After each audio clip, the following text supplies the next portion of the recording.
যে গত 15 বছরে যতগুলো মিডিয়া অনুমোদন দেওয়া হয়েছে এটা অবশ্যই রাজনৈতিকভাবে অনুমোদন দেওয়া হয়েছে এবং মিডিয়া অনুমোদনের পরবর্তীতে মিডিয়াগুলো কীভাবে ভূমিকা পালন করছে এটা আপনারা জানেন এবং ওখানে অবশ্যই পক্ষপাত ছিল এবং যখন মানুষকে গুম খুন করা হয়েছে ওদের কোনো কনসার্ন পাওয়া যায়নি বরং অনেক কারণেই বাস্তব কারণে হয়তো বা তাদের কারো কারো রাজনৈতিক অ্যাফিলিয়েশনের কারণেই হোক তারা এগুলো প্রকাশ করতে পারেন। এখন এই সরকারের একবারে যদি আমি ওয়ান লাইন বলি, এই সরকারের নীতি হচ্ছে কোনো মিডিয়া বন্ধ হবে না। ফলে হোয়াট ইজ দ্য প্রসেস, যে আপনি হচ্ছে নতুন যে প্রজন্ম বা যারা এই গণঅভ্যুত্থান করছে বা যারা ফেসিবাদ বিরোধী তাদেরকে আপনি স্পেস ক্রিয়েট করবেন, আপনি নতুন মিডিয়া দিবেন। And I am doing that, that's the plain and simple answer. আমি কোনো মিডিয়া যেহেতু বন্ধ করব না, আমি নতুন মিডিয়া দিব। Every criteria was considered through the process. নতুন আইনে যদি দিতে পারতাম আমার জন্য সবচেয়ে সুখকর জিনিস হইতো, কিন্তু নতুন আইন করতে গেলে এই সরকারের আমলে বা এই পুরো ব্যবস্থার ভিতরে আপনি কখনোই নতুন কোনো মিডিয়া আসতে পারবেন। And you have to have new media, কারণ নিউ মিডিয়া আসলে মার্কেটটা কম্পিটিটিভ হবে। মার্কেটে এক রৈখিক যে ন্যারেটিভ, এটা থেকে অনেকগুলো বহু ধরনের ন্যারেটিভ আসবে, বহু ধরনের বয়ান আসবে, এটা আমরা চাই। এখন অবশ্যই যেই নীতিমালা আছে, যেই নীতিমালায় আপনি সাংবাদিক, আপনি যে কোনো একটা পত্রিকা অবশ্যই বা মিডিয়ার সাংবাদিক, সেই একই নীতিমালাতে দেওয়া হচ্ছে। আরও আসবে কিনা আমি শিওর না, বাট আমরা চেষ্টা করতেছি যে যেটা আমরা দেওয়ার চেষ্টা করতেছি যে এই প্রসেসের ভিতরে আমরা যত কম দিতে পারি, বরং নতুন আইনের ভিতরে দিলে আমাদের জন্য সবচেয়ে সুবিধা। ওইটা না কয়েকটা বলতে অনেকগুলো আছে, এখনো অনেকগুলো চলমান আছে, আমরা কাজ করতেছি। হ্যাঁ, এটা হ্যাঁ আসার সম্ভাবনা আছে। বা আপনার হচ্ছে বিষয়টা কিরকম, বিষয়টা হচ্ছে টেলিভিশন ধরেন না, অলরেডি আমাদের 52টা আছে, 34টা অ্যাক্টিভ আছে। এখন আসলে যারাই নতুন আসে তারা সবাই টিভি নিউজ চ্যানেল চাচ্ছে। আমি বলছি ভাই নিউজ চ্যানেল আর চাই না, rather you go for some specifics, like আপনারা শিশুদের জন্য টিভির আবেদন করেন, লাইক আপনারা হচ্ছে যে খেলার একটা মাত্র টিভি আছে আরও আবেদন করতে পারেন, এরকম মানে ডাইভার্স আপনারা সেগমেন্টে আবেদন করেন। এবং এগুলো দরকার, বাংলাদেশে 20 কোটি মানুষের মার্কেটে আরও 10 কোটি মানুষ আমাদেরকে দেখে, বাংলা ভাষায় দেখে। আমাদের হিউজ ফ্যাসিলিটি আছে টিভিতে, যদি আমরা আসলে ভালো কন্টেন্ট দিতে পারি। যেমন কন্টেন্টেরও কোনো টিভি নেই, মানে স্পেসিফিক যে কন্টেন্ট মেকিং বা ভালো কন্টেন্ট দিচ্ছে। দীপ্ত বা কিছু টিভি আছে যারা জাস্ট ডাবিং করাচ্ছে, কিন্তু এরকমও তো হইতে পারতো যে আমরা টিভিতে জাস্ট প্রোডাকশনে যাবো, আমরা ভালো কন্টেন্ট প্রোডাকশন, যেমন বিটিভি একটা সময় করতো, নিজেরাই প্রোডাকশন করতো, and people watched BTV very মানে এনথুজিয়াস্টিকলি। সো আমি আর আলোচনা না করি, আমার একবারেই যদি আপনি শুনতে চান, একবারে একটা কথা হচ্ছে, আমি যেহেতু কোনো মিডিয়া বন্ধ করব না, এটা আমাদের পলিসি, তাহলে আমি আওয়ামী লীগের সব মিডিয়া শাটডাউন করে দিতাম। সেটা আমরা করি না, এই সরকার করে নাই।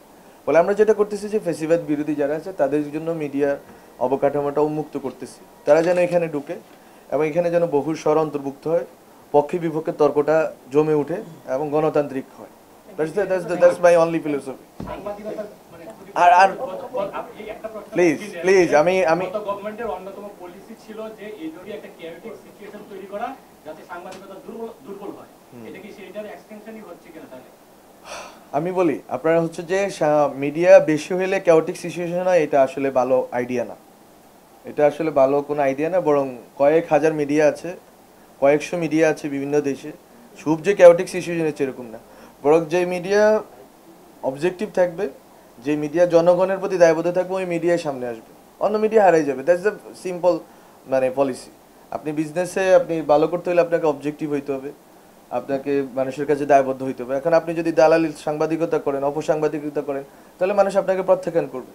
So you go for competition, আপনাকে কম্পিটিটিভ মার্কেটটা খোলা রাখতে হবে। এখন আপনি for some oligarchs, for some businessman আপনি মিডিয়াকে সীমাবদ্ধ করে দিতে হবে।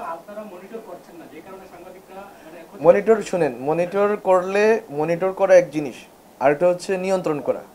আমরা তো হচ্ছে চেষ্টা করতেছি যে একটা ভালো পরিবেশ তৈরি হোক, কিন্তু কিন্তু এটা তো রেগুলেশনের ভিতরে আবার আসতে চায়। তো রেগুলেশন অ্যান্ড মানে ইম্পোজিশন আর মনিটরিং দুইটা আলাদা জিনিস। এখন মনিটর হচ্ছে, এই জন্য আমরা বলছি, আপনারা শোনার কথা, আপনারা যেহেতু সাংবাদিক, আমরা বলছি কন্ডাক্ট, যে সেলফ রেগুলেশনটা প্রত্যেকটা মিডিয়া হাউস শুরু করুক। আমরা মন্ত্রণালয় থেকে যদি ইম্পোজিশন করি, that sounds bad, that looks odd. Rather আপনারা, এবং অনেকগুলো করতেছে, ইউনেস্কো বলছে আমাদেরকে যে নভেম্বরের ভিতরে কিছু মিডিয়া সেলফ রেগুলেশনের একটা কোড অফ কন্ডাক্ট তারা তৈরি করবেন এবং ওই অনুযায়ী তারা নিজস্ব মিডিয়াকে চালাবেন, যাতে তারা জনগণের কাছে দায়বদ্ধ থাকতে পারে। সো আমি বলছি ওকে, তারা করলে যদি করতে পারেন তাহলে that's good, so go for it. আপনারা করেন, করলে আপনারা নিজেরাই অন্তত নিজেদের কাছে যে আমরা এই ম্যানুয়াল মেনে চলতেছি এবং জনগণের কাছে দায়বদ্ধ যে দেখেন আমরা এইভাবেই চলতেছি।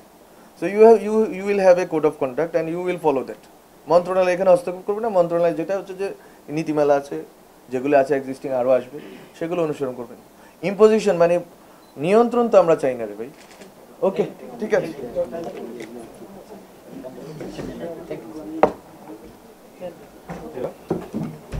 আটকুর সাথে মিটিংটা অনেক দিন থেকে পরিকল্পনা করতেছিলাম এবং বিশেষ করে টেলিভিশন চ্যানেলগুলোর স্পষ্ট কোনো নীতিমালার বিষয় আছে, আর যেটা হচ্ছে যে পত্রিকাগুলো যেভাবে আমাদের সাথে সম্পর্কিত থাকে থ্রু ডিএফপি এবং আরও অনেকগুলো মেকানিজম, সরকারের সাথে সম্পৃক্ততা বা সরকারের বিভিন্ন সংগঠন বা প্রতিষ্ঠানের সাথে, যেমন প্রেস কাউন্সিল রিলেটেড বা আরও অনেকগুলো প্রতিষ্ঠান রিলেটেড।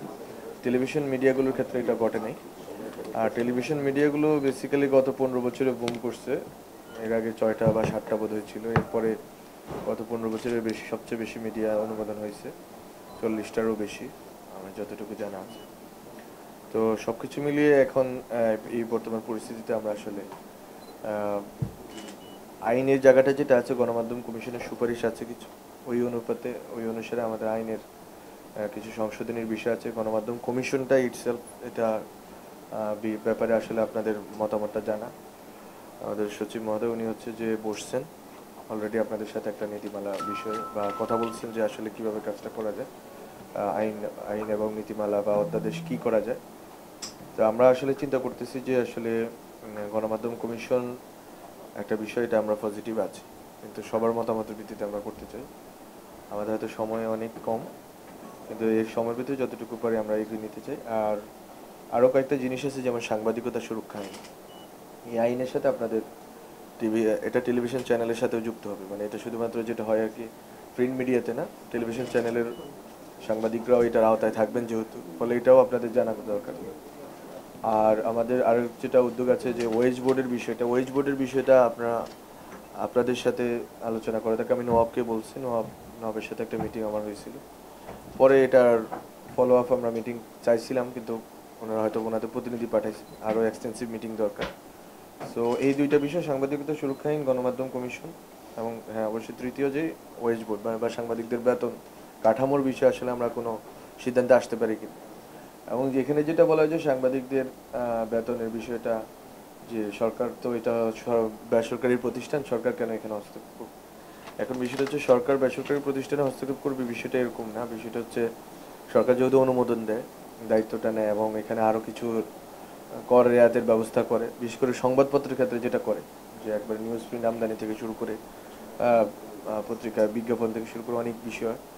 ফলে এখানে সরকারের সুযোগ, সরকার এখানে হস্তক্ষেপের চেয়ে আমাদের দৃষ্টিকোণ থেকে, এই সরকার অন্তর্বর্তী সরকার দৃষ্টিকোণ হস্তক্ষেপের চাইতে যেটা চায় যে আমরা সরকার থেকে যেই অ্যামিনিটিসগুলো পাবে মিডিয়া বা গণমাধ্যম পাবে, মালিকরা পাবে বা সম্পাদকরা পাবে, সেটা যেন শুধুমাত্র ওনাদের ভিতরে না থাকে, ওনারা যেন এই সুবাদে, এই সাপেক্ষে যেন সাংবাদিকদের বেতন কাঠামো থেকে শুরু করে ওনার সাংবাদিকদের সুরক্ষার বিষয়টার আলোচনা আসতেছে।